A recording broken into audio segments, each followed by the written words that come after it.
오늘 우리에게 주신 하나님의 말씀은 갈라디아서 2장 6절에서부터 10절 말씀입니다. 신약 성경 303쪽입니다. 갈라디아서 2장 6절에서부터 10절 말씀입니다. 신약 성경 303쪽입니다. 하나님의 말씀을 봉독합니다. 유력하다는 이들 중에 본래 어떤 이들이든지 내게 상관이 없으며 하나님은 사람을 외모로 취하지 아니하시나니 저 유력한 이들은 내게 의무를 더하여 준 것이 없고 도리어 그들은 내게 무할례자에게 복음 전함을 맡은 것이 베드로가 할례자에게 맡음과 같은 것을 보았고 베드로에게 역사하사 그를 할례자의 사도로 삼으시니가 또한 내게 역사하사 나를 이방인의 사도로 삼으셨느니라. 또 기둥같이 여기는 야고보와 게바와 요한도 내게 주신 은혜를 알므로 나와 바나바에게 친교의 악수를 하였으니 우리는 이방인에게로 그들은 할례자에게로 가게 하려 함이라. 다만 우리에게 가난한 자들을 기억하도록 부탁하였으니 이것은 나도 본래부터 힘써 행하여 왔노라. 아멘. 이 시간 가브리엘 찬양대의 찬양이 아멘. 하나님 감사합니다. 기도하겠습니다. 좋으신 하나님, 귀한 주일 허락해 주시고 아버지께 예배하며 말씀 듣게 하시니 감사합니다. 이 시간 모든 걱정과 염려 다 내려놓고 하나님 말씀을 받아 우리 삶에 아버지의 말씀이 빛이 되고 길이 될 수 있도록 도와주시옵소서. 오늘 또 주의 영이 각자 심령 가운데 주장하시고 은혜 주실 줄로 믿사오며 예수님 이름으로 기도하옵나이다. 아멘. 할렐루야. 여러분 가정에 큰 복이 넘치길 바랍니다. 성도에게 있어서 가장 큰 복은 은혜로 사는 겁니다. 그죠? 은혜 받았다, 나는 은혜 충만하다, 우리 가정이나 내 모든 것을 볼 때 다 하나님의 은혜다라는 것이 가장 아름다운 성도의 모습입니다. 그러나 은혜는 없고 짜증나고 원망나고 불평하고 마음에 안 들고 내게 태클 걸고 비난하는 사람들이 많다고 느껴질 때 우리는 은혜가 떨어졌다라고 할 수가 있는 거죠. 신앙생활에도 왜 이렇게 의미가 없는 것 같고 재미가 없고 왜 다니지 모르겠다라고 하면은 은혜가 없는 겁니다. 그죠?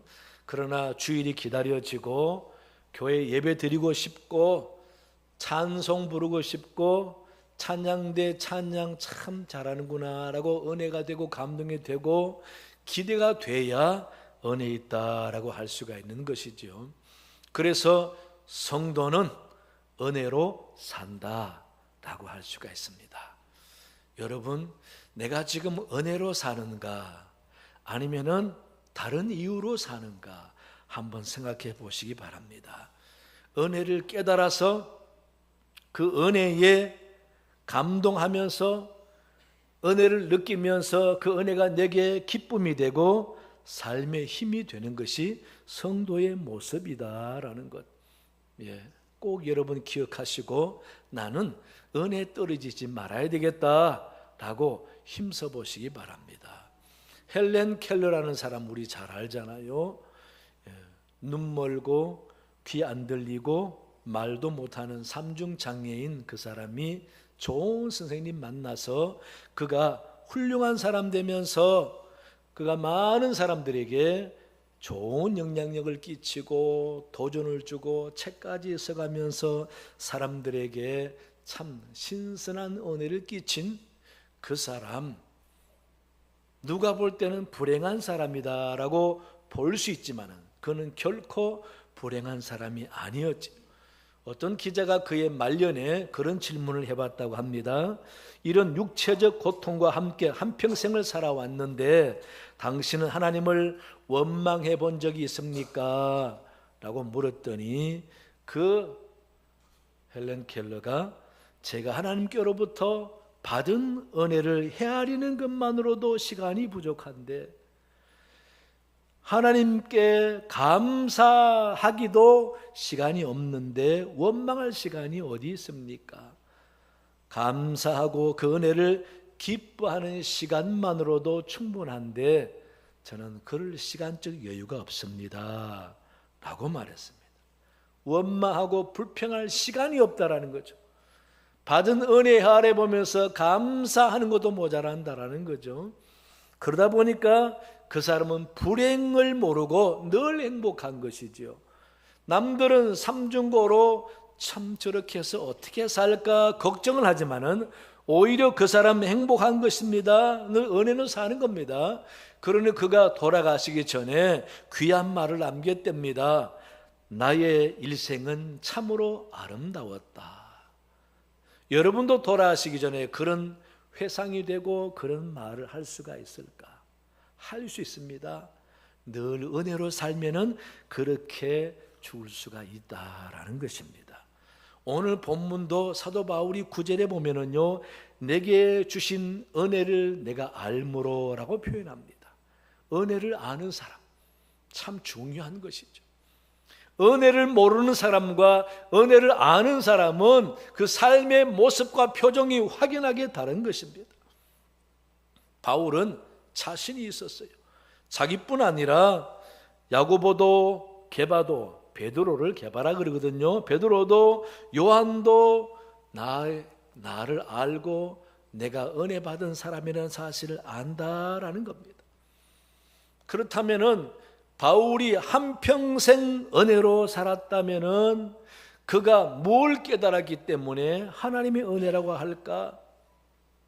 그가 깨달은 은혜가 뭐냐 했더니요, 첫째는 하나님은 실수하지 않은 분이라는 사실을 깨달았기 때문에 그게 하나님의 은혜라는 겁니다. 왜냐하면 바울은 이방 땅 길리기아 다소 지방에서 태어났습니다. 한마디로 말하면은 자기 약속된 유대 땅이 아니고 이방 땅에 태어난 디아스포라 가족이라는 것이죠.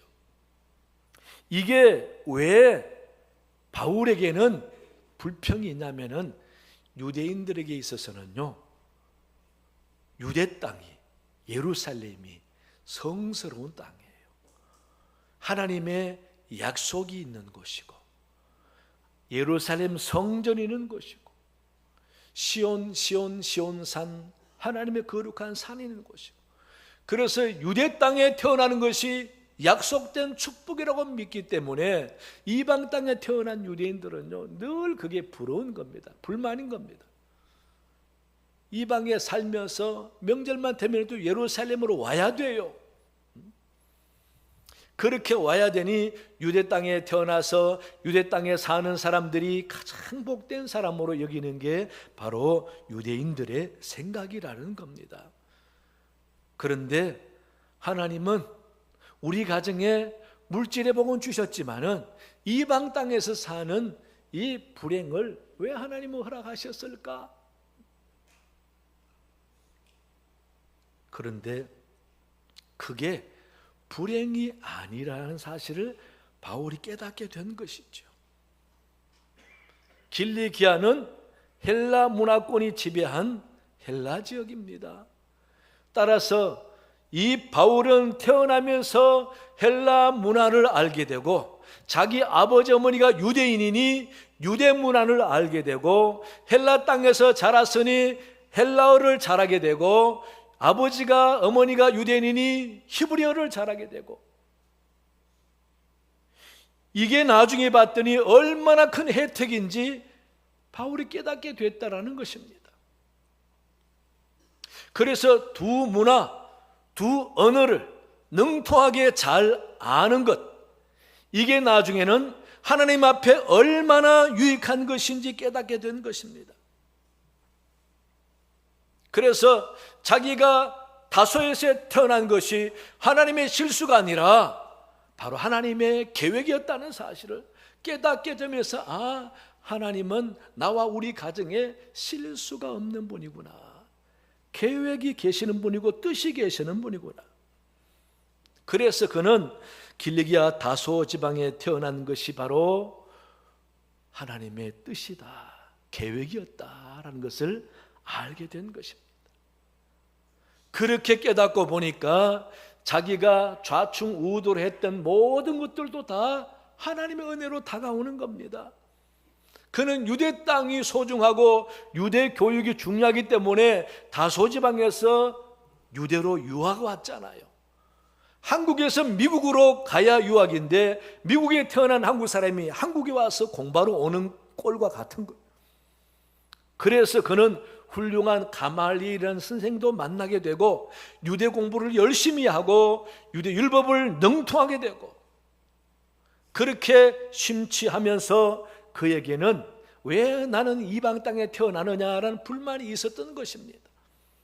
그런데 그게 불만거리가 아니었다라는 사실을 나중에 주님을 만나 보니까 깨닫게 된 것이죠.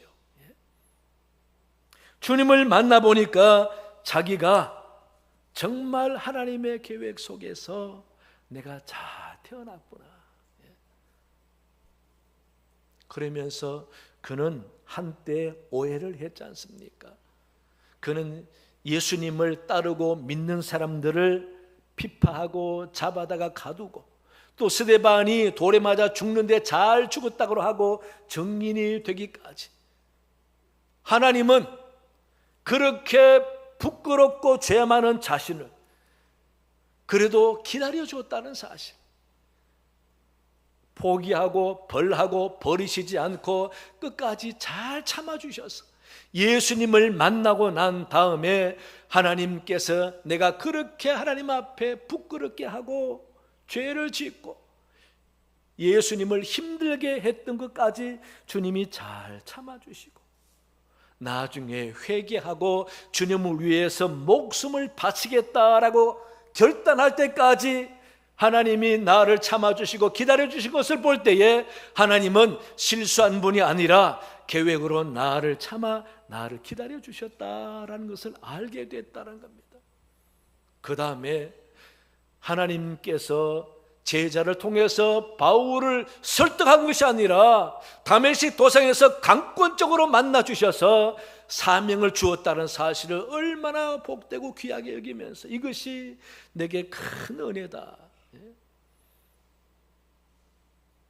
내가 다소에서 태어나고 예수님을 모르고 핍하고 다닌 모든 것들도 다 잘못되고 실수로 생각했는데 다 하나님의 계획이었구나. 그래서 그렇게 자신의 잘못을 뉘우치면서 회개하다 보니 이제는 그에게 확실한 결단이 생겼죠. 나는 이제부터는 주님을 위해서 목숨 바치겠노라 라는 확실한 사명이한 결단이 생기면서 어떤 위험과 고난과 시련 앞에서도 포기하지 않고 끝까지 충성할 마음이 생기게 된 것입니다.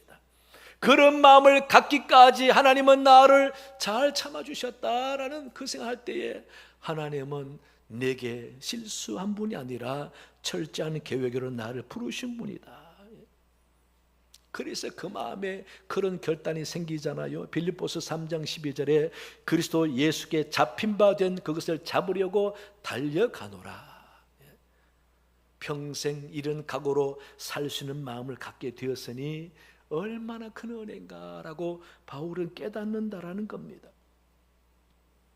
그래서 그는 자신의 잘못을 인정하지만 하나님은 자기에 대해서 결코 실수하신 분이 아니라 계획 속에서 나를 뜻에 따라 부르셨다라고 여기고 있다라는 겁니다. 여러분, 하나님은 지금도 실수하시는 분이 아닙니다. 한 사람 한 사람 다 하나님의 뜻에 의해서 당신의 계획 속에서 가정을 이루고 서부중앙교회에 나오고 예배드리게 하고 있다라는 것입니다. 이 자리에 앉아서 예배 드리는 것 하나님께서 의미 없고 실수해서 온 것이 아니라 다 하나님의 철저한 계획과 뜻에 따라서 오게 됐다는 사실 여러분 아셔야 돼요. 믿으셔야 돼요. 어떤 분은 여기 교회 저기 교회 교회가 다 똑같지만 아닙니다. 하나님이 보내시는 곳이 있습니다. 그 뜻을 알아야 합니다. 바울은 그런 실수가 없으신 하나님을 믿고 그분이 나를 부르셨다라는 그 사명 때문에 그는 죽음 앞에서도 포기하지 않잖아요. 그렇게 매를 맞아도 돌 던지고 기절해서 죽을 뻔해도 그는 포기하지 않습니다. 끝까지 나갑니다. 그래야 하나님의 온전한 뜻이 이루어지기 때문입니다. 여러분, 하나님께서 여러 번 택하시고 부르신 것은 우연이 아니라 계획이라는 사실을 믿으시기 바랍니다. 하나님의 실수에서 세부장교에 나온 것이 아니라 아버지 뜻에 의해서 나왔다고 믿으시기 바랍니다. 그래서 끝까지 믿음의 자리를 지킬 때에 하나님께서 은혜 주시고 그 은혜를 늘 깨달아가면서 은혜 충만한 사람으로 사시는 여러분 되시기를 간절히 원합니다. 둘째는요, 하나님의 경륜을 깨달았습니다. 8절을 보시면은 베드로에게 역사하사 그를 할례자의 사도로 삼으시니가 또한 내게 역사하사 나를 이방인의 사도로 삼으셨느니라 라고 말합니다. 이것이 바울은 하나님의 경륜을 아는 사람이다 라고 할 수가 있다라는 것입니다. 여기서 바울은요, 자기의 출생과 자기의 사명이 다 하나님의 경륜에 의해서 된 것이다 라고 보고 있다라는 것은 골로새서 1장 25절에 보면은 내가 교회의 일꾼 된 것은 하나님이 너희를 위하여 내게 주신 직분을 따라 하나님의 말씀을 이루려 함이라 라고 고백하고 있어요. 여기서 내게 주신 직분을 따라, 여러분이 직분이라는 번역이 지금 성경 말고 그 전에 번역 성경에서는 경륜이라고 해놨습니다. 이 경륜이라는 말을 현대어 영어 성경인 NIV 버전에서는요, 커미션이라고 해놨습니다. 직분, 책임, 의무.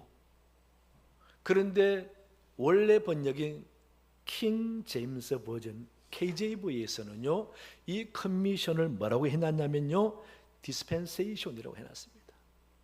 디스펜세이션. 이 디스펜세이션을 경륜이라고 번역을 한 거예요. 근데 이 디스펜세이션이라는 말은 종교적인 용어입니다. 종교적인 용어로서 특별히 주는 자격이라는 의미가 있습니다.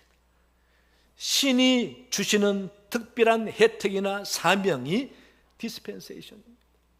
그래서 천주교에서는 이것을 어떻게 사용하느냐 하면은 교황이 신부에게 베푸시는 시혜를 디스펜세이션이라고 합니다.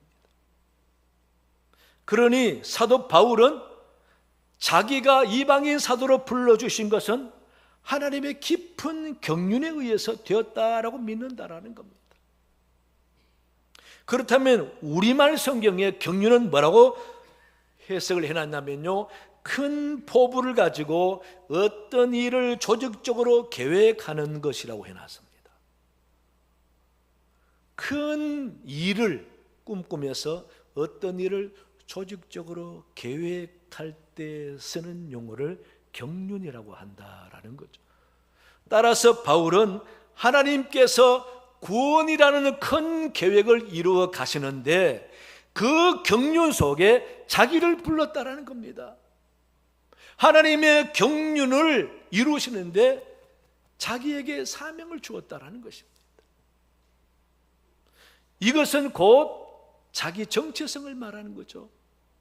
내가 누구냐를 갖다가 깨닫는 겁니다. 자의식을 나타내는 것이죠. 내가 그냥 떨어진 존재가 아니라 하나님의 놀라운 경륜 속에 계획된 존재라는 것을 지금 고백하는 것입니다. 여러분, 이게 성도가 가져야 할 자의식이라는 것이죠. 하나님의 놀라운 경륜이 뭡니까? 하나님이 아브라함을 부르셨어요. 한 민족을 통하여 당신을 보여주셨어요. 그리고 그 민족을 통해서 예수 그리스도, 즉 메시아가 나타날 것이라고 예언하시고 기다려서 예수님이 오셨다라는 겁니다. 그 예수님이 오셔서 이제는 만방의 구원을 선포하고 구원을 이루시는 놀라운 경륜에 자기를 부르셨다라는 것입니다. 그 예수님이 다메섹 도상에서 나를 만나 주셨다라는 것입니다. 그러니 대단하고 놀라운 자신을 스스로 깨달으니 하나님의 놀라운 경륜에 의해서 내가 존재한다라는 사실을 생각할 때에 얼마나 큰 은혜인가 깨닫는다라는 겁니다. 여러분, 저와 여러분도 마찬가지입니다. 전 세계에 물론 기독교 인구가 제일 많습니다. 우리나라도 통계를 보니까 기독교 인구가 제일 많고요. 그 다음 불교고요. 그 다음 천주교고. 그 다음 쭉 다른 종교 있더라고요. 저는 불교가 제일 많은 줄 알았더니 스스로 불교인이라고 고백한 사람이 기독교보다 적어요. 이름이 올라가 있는지는 모르지만 하지만 그래도 우리나라 5천만 인구 가운데 기독교가 1,000만이 잘 안 되잖아요. 지금은 떨어져서 900인지 800인지 그 정도로 보고 있습니다. 한때는 1,000만 이상 올라갔었는데, 그런데 불교로 보니까요 500 몇 명으로 나와 있더라고요. 하지만 5천만 가운데 우리가 하나님의 자녀를 예배드리고 있잖아요. 여러분, 이것을 소홀히 생각해서는 안 됩니다. 내가 하나님께 부름받아서 예배드린다는 사실, 이것은 하나님의 경륜에 의해서 내가 부름받았다라는 자의식이 있어야 한다는 것입니다. 이것을 깨닫지 못하면 하나님의 은혜를 잘 모르는 것이죠. 마치 자식이 내가 우리 부모에게서 태어나서 우리 부모가 자랑스럽다라고 여기면서 한 가족이 된 것을 뿌듯하게 생각해야 되는데 늘 불만하고 부모를 멀리 의식적으로 떠나버리고 부모 없는 것처럼 사는 것과 똑같다라는 것. 그런 자식을 우리는 뭐라고 부르죠? 차마 우리 입으로 부를 수가 없지만 무슨 자식 그러잖아요. 우리가 하나님 앞에 은혜를 몰라서 무슨 자식이 되어서 되겠습니까? 그래서 그런 은혜를 깨달아야 한다라는 거죠. 근데 사도 바울은 하나님의 경륜을 깨달았다라는 겁니다.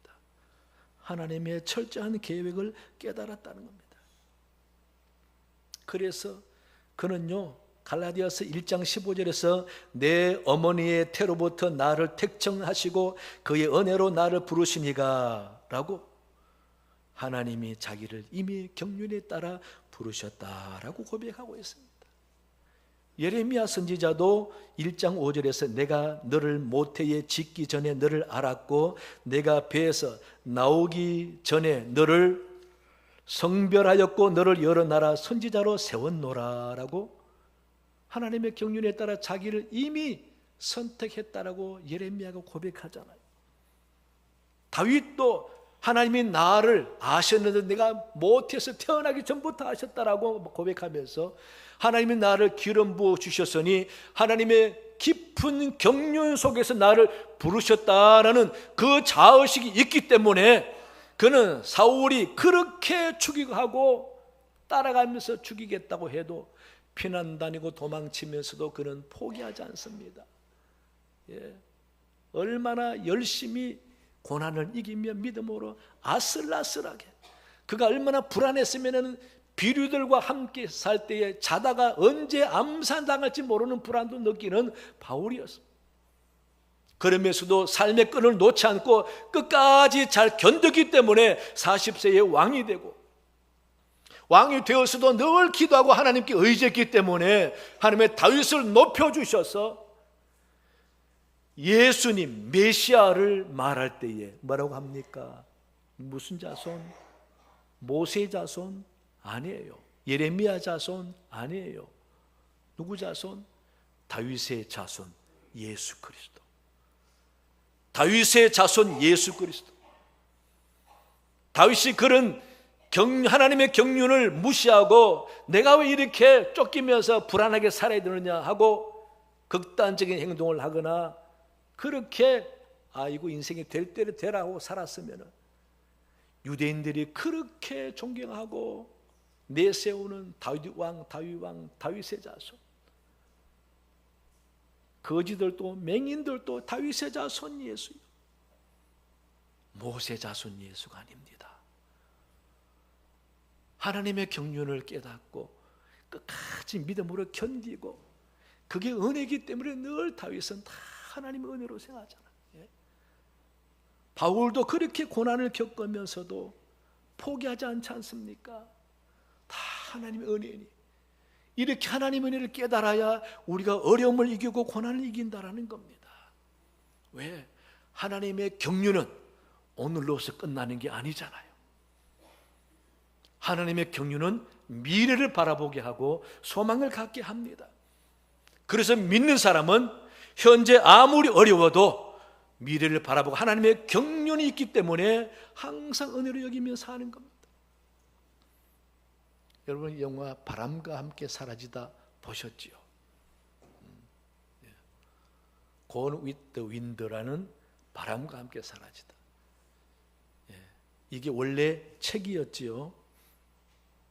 마가렛 미첼이라는 사람이 쓴 책인데, 책 제목을 원래 바람과 함께 사라지다라고 지었지 않고 Tomorrow is another day라고 지으려고 했답니다.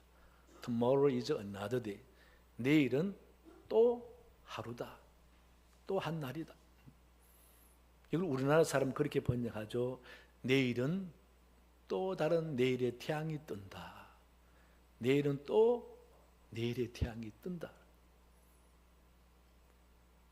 그 스칼렛이라는 여자 주인공의 얼마나 고통과 고난과 시련의 삶을 엮어놓습니까? 참 그렇게 어려움을 겪으면서도 결코 삶의 끈을 놓지 않잖아요. 남들에게 욕을 들어가면서, 어려움을 겪고 이사를 다니면서 끝까지 잘 이기지 않습니까? 그러면서 마지막 영화 황혼이 지는 넓은 들판을 비추면서 이 마가렛이 하는 말이 Tomorrow is another day. 여러분, 내일이 있기 때문에 오늘 잘 견디고 참고 이기는 것입니다. 이거 기독교식으로 표현하면 하나님의 경륜이 있기 때문에 우리가 현재를 이기는 것입니다. 하나님의 경륜은 뭡니까? 소망이라는 것입니다. 여러분, 하나님의 경륜을 믿으시기 바랍니다. 그냥 떨어진 내가 아닙니다. 하나님 은혜와 계획 속에 살아가는 나 자신임을 믿고 그 하나님 은혜를 잊지 말아야 하는 것입니다. 하나님의 경륜을 깨닫고 소중한 내 자신을 발견하면서 늘 감사와 은혜로 사는 여러분 되시기 바랍니다. 세 번째는요, 할 일을 깨닫게 된 겁니다.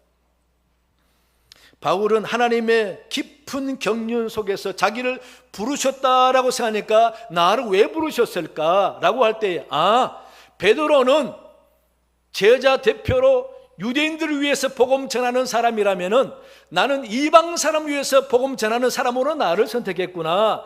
그래서 내가 다소에 태어나게 하고 헬라 문화를 잘 알고 헬라어를 잘 알게 했구나. 그래서 이 바울이 유럽을 돌아다니면서 다 복음을 전하고 자기를 바로 이방 사람을 위해서 보냄받은 사도라고, 그래서 자기는 늘 사도라고 이야기합니다. 그러면서 그는요, 오직 나는 복음 전하는 사명을 받았다. 그래서 고린도전서 3장 6절에 나는 심었고 아볼로는 물을 주었으되 오직 하나님께서 자라나게 하셨나니, 목회는 하지 않았습니다. 복음만 전했습니다. 아볼로는 목회했습니다. 안디옥 교회에서 목회했습니다. 안디옥 교회에서 다소에 있는 바울을 불렀는데 바울은 자기는 하나님께 받은 사명은 목회가 아니라 선교하는 거다, 복음 전하는 거다. 그래서 3차 동안에 복음 전하. 나중에는 로마까지 가고 싶어서 기도했더니 죄수의 몸으로 가게 하고, 죄수 몸을 가면서도 얼마나 놀라운 기적을 나타냅니까? 그렇게 바울은 나는 오로지 심는 사명을 받았다. 하나님은요, 그 사람은 그 사람에게 하나님이 원하는 바가 있습니다. 교회도 다 봉사할 수는 없습니다. 그렇다고 다 봉사 안 할 수도 없잖아요. 자기 자리가 다 있습니다. 예배 자리를 지키면서 그 자리 지키는 그것도 소중하고, 충성하며 헌신하는 것도 소중하고, 남들이 잘 안 하는 힘든 일을 하는 것도 소중하고, 집에서 교회와 교육자로 기도하는 것도 소중하고, 다 소중하죠. 건축해 보세요. 건축은 조합 예술이잖아요. 계집은 혼자 지을 수가 있어요. 하지만은 집은, 사람 사는 집은 혼자 못 짓잖아요. 제가 건축에 대해서 좀 이렇게 공부하고 알아보니까요, 이야, 참 감동한 사람은 있어야 되겠지만은, 거기 보니까요, 벽돌을 잘 사는 조적공이 있어야 되고, 미장을 잘하는 미장하는 사람이 있어야 되고, 또 외장을 전문적으로 하는 사람이 있어야 되고, 바닥을 전문적으로 하는 사람이 있어야 되고, 보일러를 전문적으로 하는 사람이 있어야 되고, 화장실 전문적으로 하고, 타일도 전문적으로 하는 사람이 있어야 되고, 전기도 전문적으로 하는 사람, 지붕도 전문적으로 하는 사람, 여러 사람들이 다 모여서 집을 하나 만드는데, 내가 그냥 집을 다 지을게 그냥, 그런다고 됩니까? 그러면 안 되는 거죠. 교회가 바로 그렇습니다. 하나님은 그 사람에게 원하는 하나님의 뜻이 있는 것입니다. 그 사명 열심히 감사하며 감당하면서 은혜로 생각하면 되는 거예요. 그럴 때 교회가 되고 교회가 아름다워지지 않습니까? 바울은 바나바, 9절에 보니까 바나바와 친교에 악수를 하였다고 말하고 있습니다. 다 소중하다는 거죠. 내가 은혜 받았으면 바나바도 은혜 받았고, 내가 사명 받았으면 바나바도 사명 받았고, 서로 교제 악수하며 서로가 하나가 된다라는 거죠. 이게 교회입니다, 여러분. 그래서 못한다고 함부로 말하면 안 돼요. 사람은 누구나 못하는 부분도 있고 잘하는 부분도 있어요. 잘하는 부분이 더 드러나는 사람이 있고 못하는 부분이 더 드러나는 사람이 있어요. 아니, 잘하는 거는 안 하고 못하는 것만 드러나는 사람도 있어요. 저 사람 도대체 잘하는 게 뭐야? 그럴 정도로 그렇게 보이는 사람도 있지만은 그 사람도 잘하는 부분이 있어요, 분명히. 그러니 함부로 우리가 사람을 말할 수는 없는 거죠. 다 하나님께 맡기고 나는 내가 할 일에 열심히 하면 되는 겁니다. 바울은 목회하는 사람 부러워하지 않았습니다. 다른 제자들 부러워하지 않았습니다. 그저 자기는 고생스럽고 위험하고 매맞고 감옥에 갇히지만은 그게 하나님께 주신 은혜다 생각하고 열심히 사명 감당한 것입니다. 시험 들지 않고 열심히 감당했어요. 그러면 되는 거예요, 여러분. 괜히 남들 바라보면서 왜 나는 이렇게 고생해야 되냐, 그렇게 시험 들면 나만 손해인 거죠. 은혜를 알아야 하나님이 내게 주신 은혜구나 깨닫게 될 때에 힘이 나고 고난이 따라도 감당할 수 있고, 그래서 교회 일은 뭘로 해야 됩니까? 은혜로 해야 되는 겁니다. 은혜 떨어지면 안 되는 거예요. 은혜로 해야 되는 겁니다. 자기 능력으로 하다 보면 한계가 있어요. 사람 박수로 하다 보면 한계가 있어요. 시간 되어서 하다 보면 한계가 있어요. 하나님의 은혜로 해야 되는 겁니다. 그래서 잘하게 해달라고 하지 마시고 은혜로 하게 해달라고 기도하셔야 돼요. 하나님, 내가 은혜 떨어지지 않게 해주옵소서. 내가 은혜 충만해서 교회를 하면서도 불평 없이 할 수 있게 해주옵소서. 은혜 달라고 기도해야 되는 겁니다. 삶에도 마찬가지죠. 직장에도 마찬가지입니다. 하나님, 내게 은혜 주옵소서. 남들은 불평하고 원망할지 모르지만은 하나님, 나는 은혜로 감당해 주옵소서. 그렇게 은혜를 사모하면서 진실되게 감당하게 될 때에 하나님도 인정하시고 사람들도 인정하는 것이죠. 그래서 진실성이 참 중요합니다. 사도 바울도 하나님이 나를 충성되이 여겨서 나를 이방의 사도로 삼았다고 고백하고 있습니다. 우리 사랑 교우 여러분, 은혜 받은 사람 바로 여러분 됐으면 좋겠습니다. 사도 바울이 깨달았습니다. 이래서 내가 은혜 받은 사람이구나. 여러분 기도하면서 은혜를 많이 깨달으시기 바랍니다. 그래서 늘 은혜가 주는 기쁨과 힘과 능력으로 살아가는 복된 여러분 되시기를 간절히 축원합니다. 하나님 아버지 감사합니다. 은혜 받은 사람 사도 바울이 아니라 내가 되기 원합니다. 은혜 떨어지지 않기 원합니다. 하나님의 은혜를 많이 깨달아 모든 삶에 하나님의 은혜로 감당하며 은혜로 사명 감당하고 은혜로 살기 원합니다. 아버지 은혜 충만한 사람으로 살도록 인도하여 주시옵소서. 감사하며 예수님 이름으로 기도하옵나이다. 아멘.